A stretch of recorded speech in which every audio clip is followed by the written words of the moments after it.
Today I'm going to show you a variety of things that you can freeze dry other than just fruit chips or candy.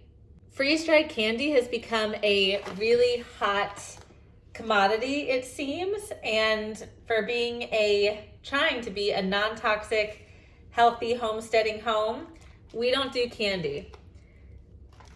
But there are lots of other things that we do.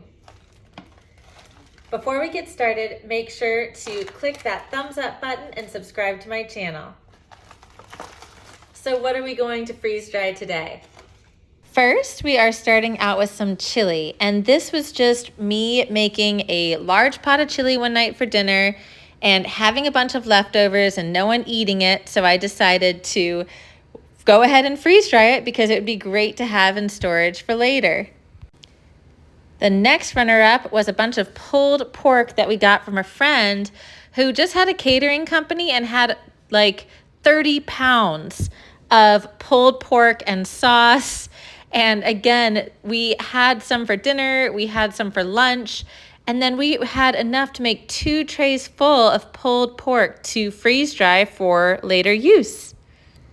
I went ahead and took the barbecue sauce and drizzled that all over the pulled pork and mixed it in pretty thoroughly because I didn't want to not have that delicious sauce whenever we rehydrated it.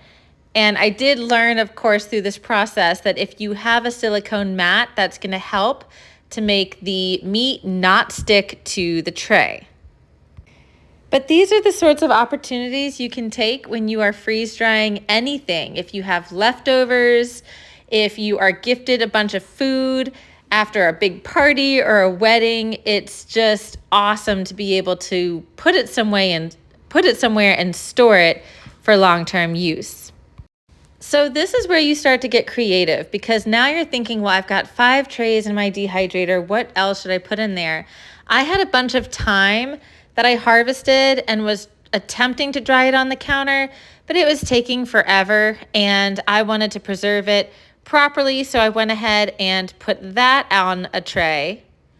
And then this is where you get creative because you have 5 trays to fill, at least I do with my medium freeze dryer, and we always have fruit on the counter.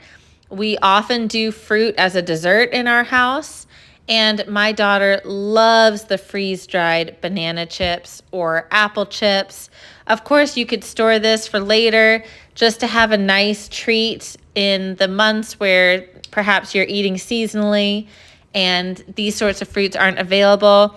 But usually when I freeze dry fruits, these sorts of treats are gone within a day. There's just something a little bit special about having a crunchy, sweet little snack. It's really nice for on the go or if you're going camping and you want a little sweet treat and you don't want your bananas to get mushed. But like I said, usually for me, these last just about 24 hours at max. You do need a silicone mat to put under the bananas and probably under most fruit because it will stick to the bottom and be much harder to pull off once it is freeze dried. So I'm a huge fan of using the silicone for anything sticky and sweet. The truth is you can freeze dry just about everything, and the manual will tell you some things that you can't. The only thing that I can think of is honey. Let's see how everything came out. The first contender was the chili, and then the pulled pork. The bananas always come out great the first time, and the thyme, of course, came out easily. Little backstory on the thyme. My daughter was sick last week and had a terrible cough, and so I had a bunch of thyme growing in my garden, but thyme is one of my favorite herbs to use for a cold or flu. It's antibacterial, antifungal. It can treat acne, a cough, a sore throat, digestion issues. It's antioxidant and anti-inflammatory. It helps with the immune system.